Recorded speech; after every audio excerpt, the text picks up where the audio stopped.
Olá, cursistas! Sejam muito bem-vindos. É um prazer estar aqui com vocês para a nossa primeira aula. Meu nome é Mariana, sou bióloga e doutora em botânica e ministrarei para vocês a disciplina Morfologia e Taxonomia de Criptógamas este período. Peço que em nossas aulas vocês estejam munidos de papel e caneta para que quando surgir alguma dúvida, vocês anotarem e depois postarem no nosso Fórum Tira Dúvidas. Já aproveitando a oportunidade para dizer que vai haver um Fórum Tira Dúvidas para cada uma de nossas aulas. Então, postem as suas dúvidas no fórum pertinente à aula. E para que tenhamos um bom resultado, será necessária a dedicação de vocês nos estudos e atividades da sala virtual. Mas também é muito importante que vocês leiam a apostila associada aos demais materiais complementares. Então vamos começar? Pois quero encantá-los com o mundo da botânica. Esta disciplina apresenta a introdução ao estudo da botânica, a morfologia e a taxonomia dos criptógamos clorofilados e aclorofilados, algas, fungos, líquens, briófitas e pteridófitas, incluídos no reino vegetal e em outros reinos de seres vivos. Além disso, outros aspectos referentes a estes grupos serão abordados, tais como potencial econômico, ecologia, ciclos de vida, nomenclatura, métodos de coleta e preparação de espécimes para a herborização. Os objetivos principais da disciplina são reconhecer a importância da sistemática no estudo dos seres vivos, identificar aspectos morfológicos e taxonômicos de criptógamas e relacionar tais aspectos com seus ciclos de vida, identificar aspectos relevantes à vida dos seres vivos estudados e relacionar o estudo dos diferentes grupos de seres vivos com a melhoria da qualidade de vida humana e preservação do meio ambiente. A avaliação da disciplina será realizada por meio de atividade de aprendizagem, ou AAR, participação nos fóruns, prova e seminário. Sobre o seminário, falaremos sobre ele ao final desta videoaula. Nesta primeira aula, estudaremos na unidade 1, de acordo com o nosso plano de ensino, a introdução à botânica, a classificação e nomenclatura botânica. Nossa aula também abordará sobre algas e fungos, para esclarecer a vocês onde esses organismos se encaixam dentro do estudo da botânica. Nessa disciplina, vocês deverão utilizar o caderno didático a partir da página 235 e os capítulos 12, 14, 15, 16 e 17 do livro do Peter Raven chamado Biologia Vegetal. Este livro será material base, além de outras apostilas e artigos que estarão postados na sala virtual no tópico 1, nos itens Caderno Didático e Ampliação do Conhecimento. Os grupos abordados na apostila são os tradicionalmente ensinados na disciplina de Morfologia e Taxonomia de Criptógamas, embora fungos e a maioria das algas não sejam considerados como criptógamas nos sistemas de classificação atuais. Eu decidi incluí-los nesta primeira aula para que vocês possam entender qual a relação desses grupos com os vegetais superiores. Atualmente, utilizamos para fins didáticos a classificação dos organismos em 5 reinos: reino Animalia ou Metazoa, reino Fungi, reino Protista, reino Monera e o reino Plantae ou Metaphyta, que é o nosso objeto de estudo e que inclui os organismos pluricelulares, que são aqueles que possuem muitas células, eucariontes, que são aqueles que apresentam um núcleo delimitado por um envoltório nuclear, e autótrofos, ou seja, fotossintetizantes. Como exemplo deste reino, podemos citar as plantas. Nesta árvore filogenética, podemos observar as relações entre os 5 reinos e que os nossos grupos a serem estudados possuem um ancestral comum. Os fungos são há muito tempo estudados com as plantas por serem multicelulares e sésseis e continuam fazendo parte das disciplinas de botânica em boa parte das universidades brasileiras. As algas são um grupo artificial que engloba desde cianobactérias até protistas clorofilados, uni- e multicelulares, além de alguns de seus parentes não pigmentados. Como podemos observar nesta árvore filogenética, o reino Plantae inclui as embriófitas, que são todos os grupos desde as briófitas até as angiospermas, que são os vegetais superiores dentro do reino. As briófitas e pteridófitas apresentam as características que foram fundamentais à colonização do ambiente terrestre e são os componentes mais basais, ou seja, estão na base em relação às plantas mais evoluídas, tendo as algas verdes como o grupo ancestral mais próximo. Diante do que já foi abordado, temos aqui um quadro resumido que vai nos ajudar a entender melhor estas relações. Podemos, então, definir que as plantas são organismos multicelulares, eucariontes e que realizam fotossíntese. Elas podem ser agrupadas em criptógamas, que são aquelas que não produzem flores e nem sementes, e fanerógamas, aquelas que produzem flores e sementes. As criptógamas incluem as talófitas, em que o corpo é um talo, onde são alocadas as algas.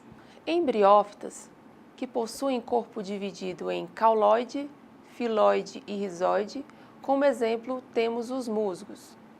E as pteridófitas, que possuem corpo dividido em raiz, caule e folhas, como a samambaia. Dentre as fanerógamas, que são mais evoluídas que as criptógamas, temos 2 grandes grupos, que são as gimnospermas, que possuem sementes nuas e não formam frutos, como exemplo, o pinheiro do Pará. E as angiospermas, que são o grupo mais evoluído. Sendo assim, formam frutos que possuem sementes em seu interior. Como exemplo, podemos citar a mangueira ou pé de manga. O tópico 1.2 abordará a classificação e nomenclatura botânica. Mas antes, precisamos aprender algumas definições sobre o tema. Sendo assim, botânica pode ser definida como o estudo da fisiologia, morfologia, ecologia, evolução, anatomia, classificação, doenças, distribuição, dentre outros aspectos das plantas. A morfologia vegetal é uma das bases da botânica. Tem por objetivo estudar e documentar formas e estrutura das plantas, dentre outras coisas no auxílio à classificação de plantas e na fisiologia vegetal. A parte da biologia que identifica, nomeia e classifica os seres vivos é a taxonomia, e a que estuda as relações evolutivas entre eles é a sistemática. Será que vai dar para poder mexer aí? De acordo com Haywood, a sistemática e a taxonomia são parte uma da outra, onde a sistemática é o estudo da diversidade e diferenciação dos organismos e das relações entre eles, e a taxonomia é a parte da sistemática que trata do estudo da classificação, incluindo suas bases, princípios, procedimentos e regras. Na sistemática vegetal, precisamos aprender outras definições para entendermos como as espécies podem ser identificadas e classificadas. Sendo assim, identificação é a determinação de uma planta como idêntica ou semelhante a outra já conhecida e descrita. Nomenclatura é o emprego correto do nome das plantas de acordo com o Código Internacional de Nomenclatura Botânica. E classificação é a ordem das plantas em uma categoria taxonômica dentro de um sistema. Historicamente, cada planta era conhecida por uma longa sentença descritiva. Mas Linneu, este homem da foto ao lado, criou o sistema binomial de nomenclatura, onde os nomes das espécies são dados como nome composto por dois epítetos. Por exemplo, Vicia faba, que é a fava, sendo o nome do gênero Vicia o epíteto específico faba. Ele também criou regras para nomear gêneros, famílias e ordens. As categorias criadas por Linneu são reino, divisão ou filo, classe, ordem, família, gênero e espécie, onde todos os organismos podem ser classificados. Cada uma dessas categorias possui terminações que as identifica. Em reino, a terminação é AE. Em filo, fita. Classe, Opsida. Ordem, Ales. E família, Aceae. Sendo assim, vocês poderão saber a qual categoria que se refere, sabendo qual a terminação ela deve ter. Gêneros, geralmente, são um substantivo em latim com letra maiúscula e espécies, um substantivo ou adjetivo em latim com letra minúscula. Temos aqui um exemplo de espécie, Tiburtina granulosa, seguida do nome do autor que a classificou de forma abreviada. Lembrando que na botânica, até as abreviações têm regras para serem feitas, de acordo com o Código de Nomenclatura. Sendo assim, Tiburtina granulosa, que aparece na foto ao lado, também conhecida como Quaresmeira, pertence ao reino Plantae, filo Magnoliophyta, classe Magnoliopsida, ordem Myrtalis, família Melastomatácea e gênero Tiburtina. Iniciaremos então ao estudo das algas, o grupo que antecede as briófitas e pteridófitas. Bem, a Terra possui cerca de 70% de sua superfície coberta por água, sendo também conhecida como o planeta Água. Tal abundância de água criou as condições ideais para a existência dos hábitats aquáticos, nos quais desenvolveram tantos organismos. Nossa, ficou muito ruim essa parte. Volta só um pouco. Tal abundância, peraí. Tal abundância de água criou as condições ideais para a existência dos hábitats aquáticos, nos quais desenvolveram tantos organismos procariotos quanto eucariotos. As algas fazem parte do reino protista e são um grupo ancestral de todas as plantas existentes. E os caracteres que as diferencia das demais são a ausência do embrião multicelular e arquegônios e anterídeos, características que estudaremos nas plantas superiores. As relações filogenéticas entre os vários grupos protistas ainda não estão claramente estabelecidas, pois há muitas controvérsias a respeito da relação filogenética existente, mesmo dentro do grupo das algas. As algas são organismos eucariontes, ou seja, possuem envoltório nuclear, uni- ou pluricelulares, sendo que os componentes pluricelulares não formam tecidos verdadeiros. Além disto, são autótrofas fotossintetizantes, possuem clorofila, porém nem todas elas são verdes, devido a diferentes pigmentos que mascaram a cor verde da clorofila, que é o caso desta alga vermelha ao lado. No corpo das algas, chamado de talo, não há diferenciação de tecidos ou órgãos. Não há raiz, nem folha, nem caule.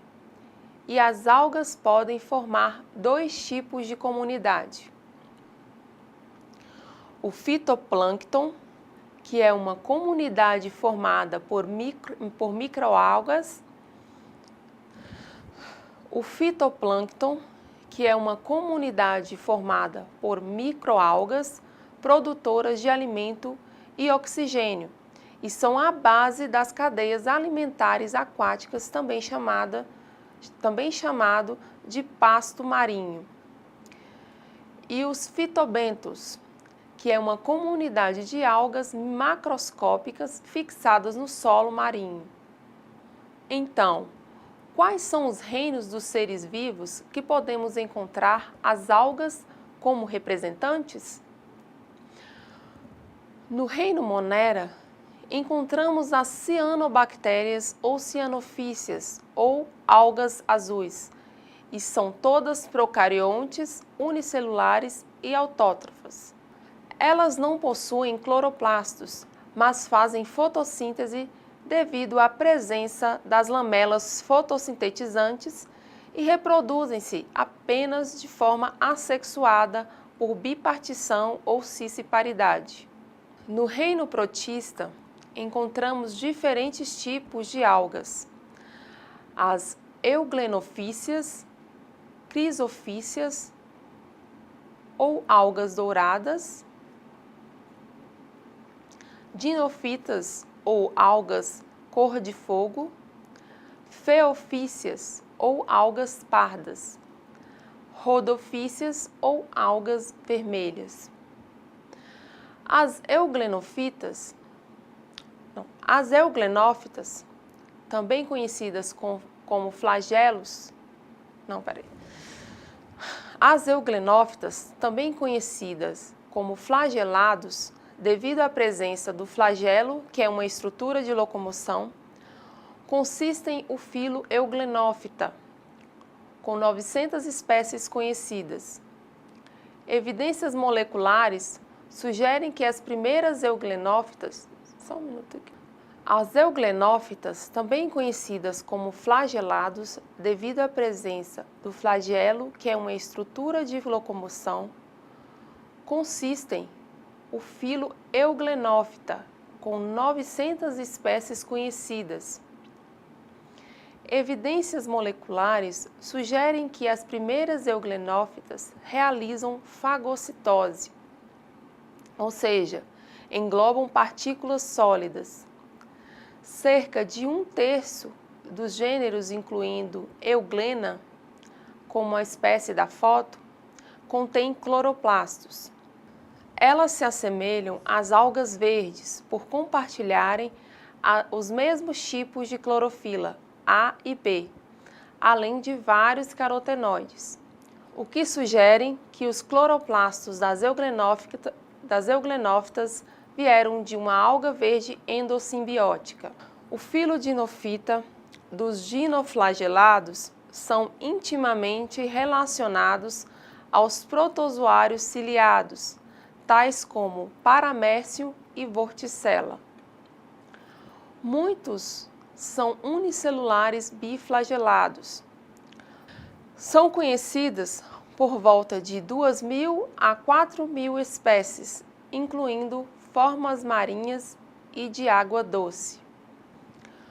Muitos dinoflagelados ingerem partículas de alimento sólido ou absorvem compostos orgânicos dissolvidos e em períodos de condições desfavoráveis eles formam cistos de resistência.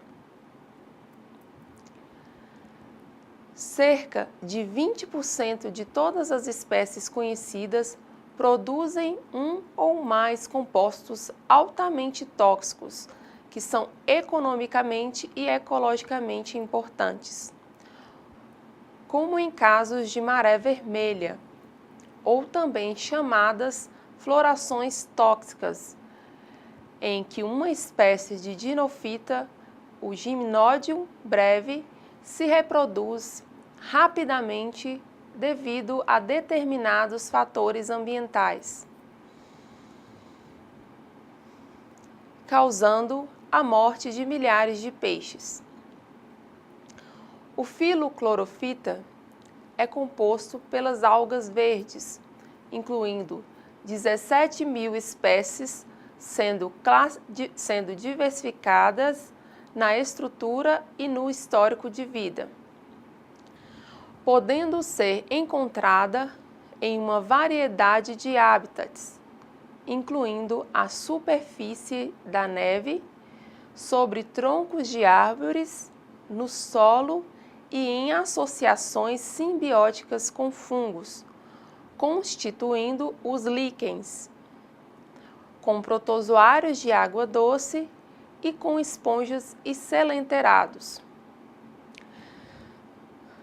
Elas são compostas por 3 grandes grupos, sendo eles Chlorophyceae, Ulvophyceae e Charophyceae. As aptófitas consistem em uma gama diversa de organismos fitoplânctônicos. As aptófitas consistem em uma gama diversa de organismos fitoplânctônicos, essencialmente marinhos, embora sejam conhecidas poucas formas de água doce e ambiente terrestre. O filo consiste em indivíduos unicelulares e coloniais, podendo ser flagelados ou não. As aptófitas possuem cerca de 300 espécies conhecidas, distribuídas em 80 gêneros, sendo a maior diversidade nos trópicos. As rodofitas são também conhecidas como algas vermelhas. São abundantes em águas tropicais e quentes, apesar de serem encontradas em regiões mais frias do mundo. Possuem entre 4.000 e 6.000 espécies com 680 gêneros, onde poucos são unicelulares. A maioria das algas vermelhas é estruturalmente mais complexa, correspondendo às algas marinhas bentônicas macroscópicas. Pouco mais de 100 espécies diferentes de algas vermelhas ocorrem em ambientes de água doce, mas em maior número no mar. As rodofitas possuem a cor vermelha devido à presença de ficobilinas que mascaram a cor da clorofila A. Geralmente crescem fixadas às rochas ou a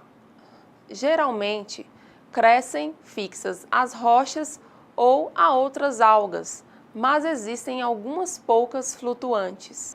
Os filos Chrysophyta, Bacillariophyta e Phaeophyta também são conhecidas como heterocontas, ou seja, aqueles que possuem flagelos diferentes, pois eles diferem em tamanho e ornamentação. As algas pertencentes ao filo Chrysophyta ou Chrysophyceas são organismos unicelulares ou coloniais, abundantes em água doce e salgada de todo o mundo. sendo cerca de 1000 espécies conhecidas. Algumas são incolores, enquanto outras possuem clorofilas A e C, cuja cor é mascarada pelo pigmento fucoxantina, que dá a elas a cor dourada e que justifica o nome crisófita, do grego crisos, que significa ouro, e phyton, que significa planta. O filo Bacillariophyta, em que suas espécies são também chamadas de diatomáceas, são organismos unicelulares ou coloniais, componentes importantíssimos do fitoplâncton. Foi estimado que 25% do total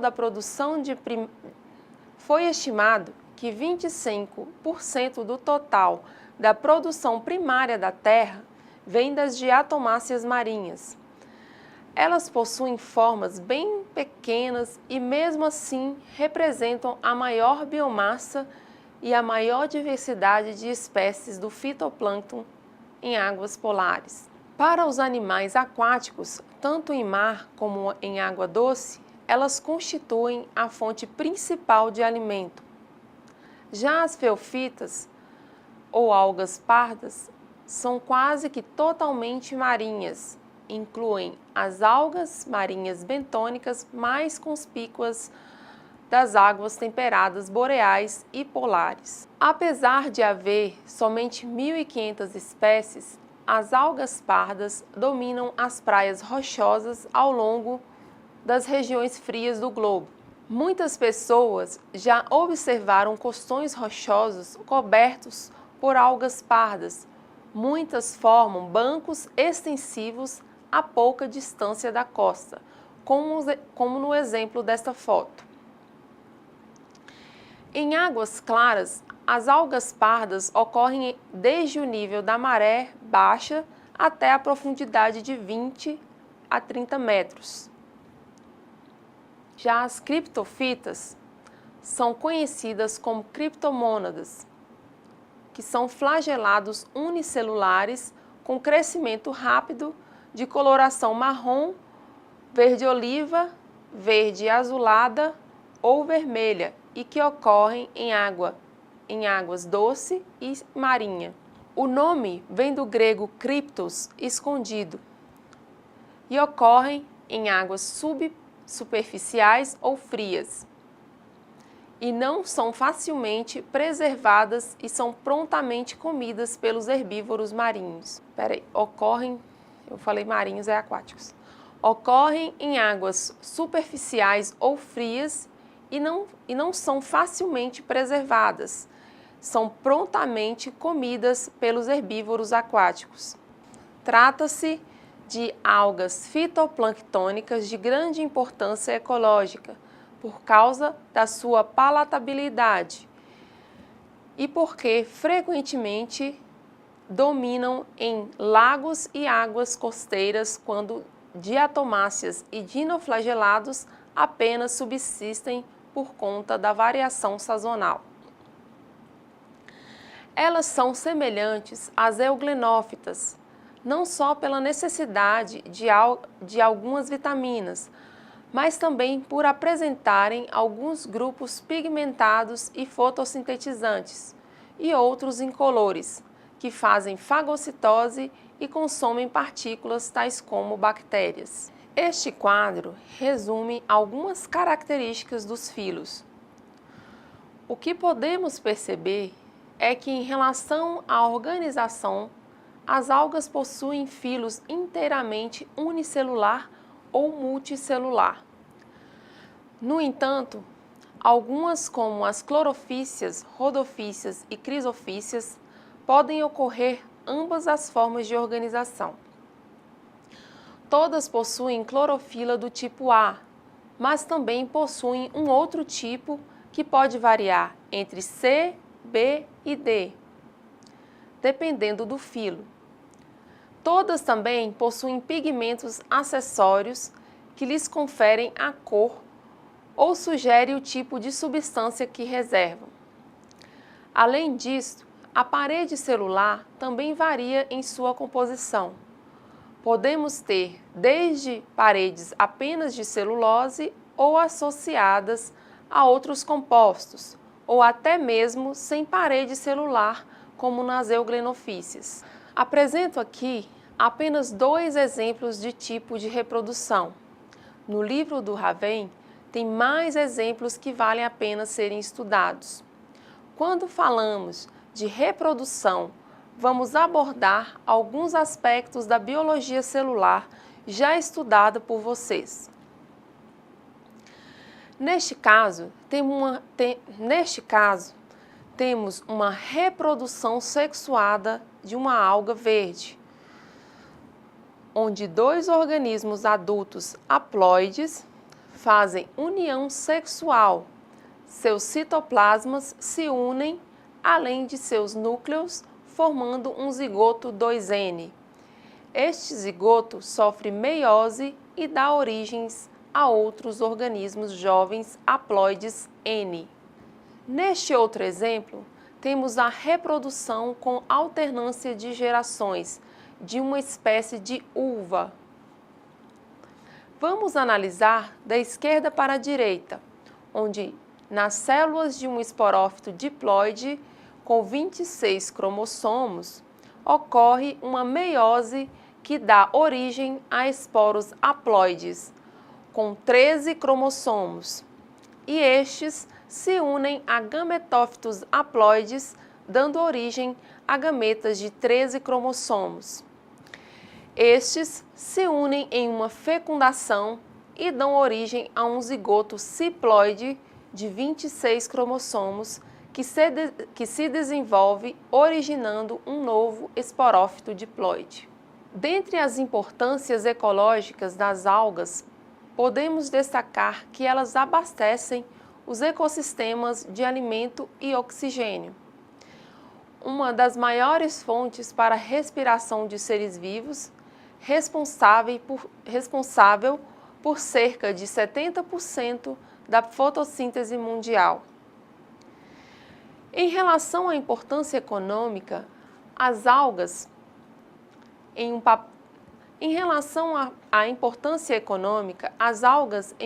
têm um papel fundamental nas indústrias de estética e medicamentos e também são utilizadas na alimentação.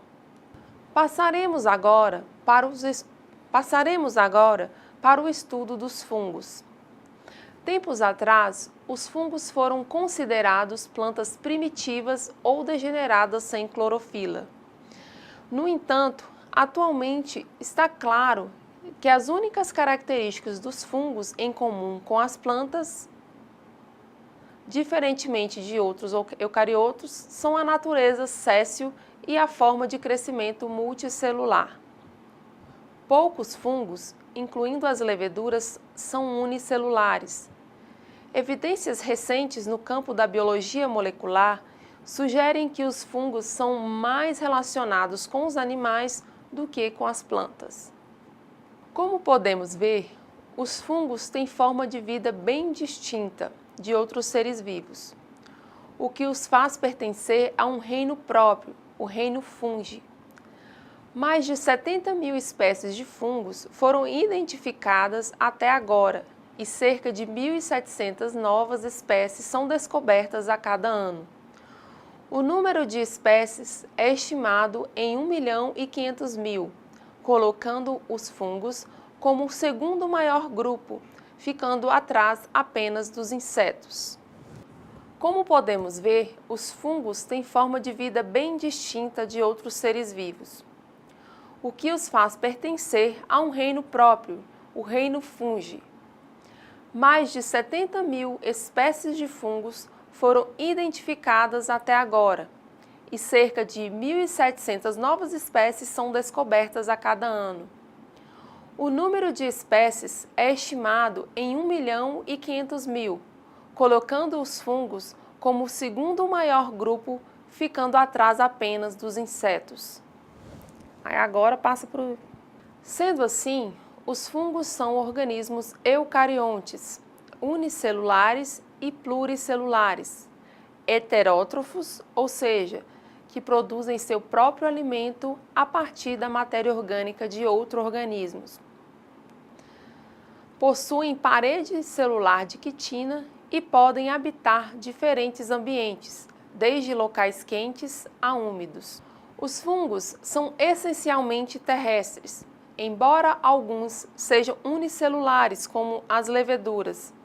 A maioria é filamentosa e possuem estruturas tais como os cogumelos, que são constituídos por filamentos densamente unidos. Os filamentos dos fungos são conhecidos como septadas ou não. O conjunto de hifas entrelaçadas que forma o organismo denomina-se micélio. O crescimento das hifas ocorre pela região apical, embora as proteínas sejam sintetizadas em todo o micélio, que fica na parte subterrânea. Uma curiosidade é que as hifas crescem tão rapidamente que um fungo pode produzir mais de 1 quilômetro de hifas em 24 horas. Assim, podemos explicar como um alimento mal conservado em nossa casa mofa tão rápido. Por isto, guardamos alguns alimentos na geladeira, pois isso retarda o crescimento dos fungos, uma vez que eles crescem melhor em ambientes úmidos e com temperaturas elevadas, como, por exemplo, a temperatura ambiente. Em relação à nutrição, são heterótrofos, realizando papéis diferentes dependendo do substrato. Podem atuar como decompositores, parasitas ou mutualistas. Basicamente, a reprodução ocorre através da divisão celular dos esporos presentes nos corpos de frutificação, que são as estruturas reprodutoras acima do solo. Eles se reproduzem por meio da formação de esporos sexuados e assexuados. Exceto nas quitrídeas, esporos imóveis são característicos nos fungos. Muitos esporos são secos e muito pequenos. Eles podem permanecer no ar por longos períodos e serem carregados a grandes alturas e por grandes distâncias. Esta característica ajuda a explicar a ampla distribuição de muitas espécies de fungos. Os esporos apresentam mucilagem e aderem aos corpos de insetos e outros artrópodes, que se encarregam de espalhá-los de um lugar para outro. As cores vivas e texturas pulverulentas frequentemente vistas nos fungos são devidas aos esporos. Contudo, certos fungos não produzem esporos. Na figura, podemos observar o método mais comum de reprodução assexuada, que é por meio de esporos. Estes esporos são produzidos em esporângios, que são as estruturas em forma de saco, onde se alojam os esporos. Além disto, todos os fungos se reproduzem assexuadamente também por fragmentação das hifas. A reprodução sexuada nos fungos compreende 3 fases distintas: a plasmogamia, cariogamia e meiose. As 2 primeiras fazem parte da singamia ou fecundação. A plasmogamia, que é a fusão dos protoplastos, precede a cariogamia, que é a fusão dos núcleos. A reprodução sexuada resulta na formação de esporos especializados. É importante enfatizar que a fase diploide no ciclo de vida de um fungo é representada apenas pelo zigoto. A meiose tipicamente ocorre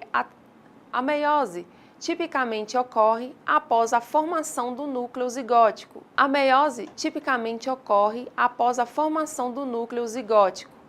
Em outras palavras, a meiose nos fungos é zigótica.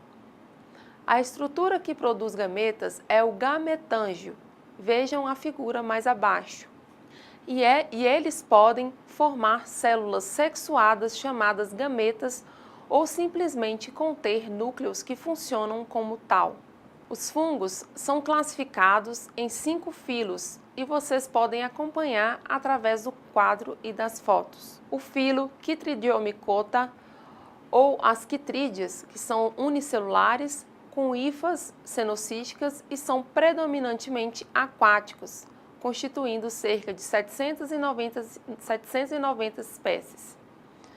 Solos de vários tipos à beira dos rios e represas, mesmo em desertos e até mesmo em rumen de mamífero herbívoro, são habitados por este grupo.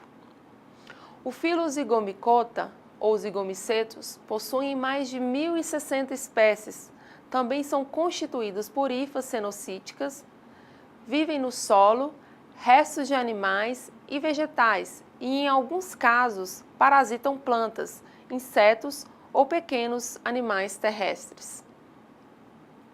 Outro filo são os Ascomicota ou ascomicetos, compreendem mais de 32.000 espécies descritas e incluem vários fungos familiares e economicamente importantes. Aqueles que produzem bolores verde e azulados, vermelhos e escuros e que estragam os alimentos e são constituídos por hifas septadas. Os basidiomicetos também são constituídos por hifas septadas, como representadas nas figuras abaixo. Possuem mais de 22.300 espécies também familiares, como os cogumelos comestíveis e os venenosos, as orelhas de pau, dentre outros grupos patogênicos, como as ferrugens e os carvões. E o filo Deuteromycota reúne os fungos que ainda não tiveram a classificação definida, nos quais não se conhecem os processos sexuais de reprodução. Os fungos são muito importantes ecologicamente, pois atuam reciclando a matéria no ambiente, sendo decompositores e formando as micorrizas, que são associações entre fungos e raízes de determinadas plantas. As hifas do fungo associam-se às raízes das plantas e vão auxiliar na absorção de água e sais minerais do solo, principalmente fósforo e nitrogênio, já que aumentam a superfície de absorção ou rizosfera. Além das micorrizas, os líquens são associações mutualísticas, onde fungos se associam com algas unicelulares ou cianobactérias. Os fungos ganham parte da matéria orgânica produzida pelas algas e as algas ganham proteção, água e matéria orgânica obtida pelo fungo. Além da ação decompositora, onde há a transformação da matéria orgânica em inorgânica, os fungos também atuam na fermentação de bebidas e alimentos. Eles também são utilizados na fabricação dos antibióticos. Por outro lado, algumas espécies podem ser altamente venenosas, pois nem todos são comestíveis. Além de venenoso, também possuem espécies que causam, além de venenoso, também possuem espécies que causam reações alucinógenas. Existem centenas de fungos no planeta e alguns deles são comestíveis e outros podem ser mortais. Algumas espécies de fungos, em especial, podem causar sérios problemas ou até a morte no caso de ingestão. O grande problema é que alguns fungos comestíveis são facilmente confundidos com fungos venenosos, como acontece com alguns cogumelos, por exemplo. No mundo, existem cerca de 200 espécies de cogumelos venenosos, que podem provocar transtornos depois da ingestão. Isso acontece porque algumas espécies apresentam toxinas orgânicas, capazes de afetar e até destruir células do sistema nervoso central, dos rins e do fígado. Os fungos venenosos são normalmente encontrados em florestas, bosques ou à margem de estradas. Alguns destes fungos apresentam inclusive a capacidade de envenenar seres humanos, insetos e até animais. Os fungos também podem causar doenças muito comuns como a candidíase e pé de atleta, que incomodam bastante seus hospedeiros. A candidíase é uma doença causada pelo fungo Candida albicans e atinge mais comumente a região vaginal da mulher, podendo também ocorrer na boca. Já o pé de atleta, o nome já diz, acontece nos pés, também chamada de frieira. É causada por fungos do gênero Trichophyton. Podem ser facilmente curada com medicamentos e os principais sintomas são coceiras e vermelhidão na região afetada. Com isso, encerramos os assuntos da nossa aula introdutória à disciplina. Seguimos agora com as nossas dicas semanais e orientações para os seminários. Como dica da semana, eu recomendo que vocês comecem o quanto antes a conhecer o livro do Peter Raven, Biologia Vegetal, pois na maioria das disciplinas da botânica ele é uma bibliografia base. Coloquei ele na sala virtual no item tópico 1, dentro de uma pasta chamada Ampliação de Conhecimento. Outra dica é para que acessem alguns sites com listas de espécies que tenham as classificações de espécies disponíveis. Naveguem e busquem mais conhecimento sobre as espécies de plantas existentes, onde elas ocorrem e qual a sua importância para o funcionamento do ecossistema. Deixo aqui também para vocês o link de uma página muito interessante que é a página da Flora do Brasil, onde vocês poderão procurar pelas espécies, tanto pelo nome científico quanto popular. Nesta página, você também poderá ter acesso aos dados de distribuição das espécies, dentre outras informações. Acessem e gastem um pouco de tempo de estudo, procurando por nomes científicos de espécies que vocês só conhecem pelo nome popular e também leiam sobre a história deste projeto chamado Flora Brasil 2020. No tópico pertinente a esta aula, estarão disponíveis vídeos de aulas extras sobre cada tema abordado aqui. Lembre-se que as atividades avaliativas, provas, seminários serão preparados de acordo com o conteúdo dado na aula, caderno didático e materiais complementares. E isso inclui todo o material extra que estou disponibilizando na sala virtual. Finalizo esta aula apresentando para vocês o funcionamento do nosso seminário, onde a turma será dividida em 10 grupos de 5 pessoas para melhor desenvolvimento do aprendizado. Caro tutor, você já deve estar com os temas em mãos e que também estão disponíveis na sala virtual. E com isso, você deverá fazer um sorteio dos temas após a divisão dos grupos. Vamos aproveitar estes minutos restantes e parar a aula para realizar a primeira reunião do seu grupo, onde serão discutidos o tema sorteado. E com isso, vocês produzirão um relatório inicial sobre o tema e sobre o que foi discutido durante a reunião. Este relatório deverá ser feito à mão mesmo, contendo de 2 a 5 páginas. É muito importante que nesta primeira reunião vocês elejam um coordenador da equipe e o secretário.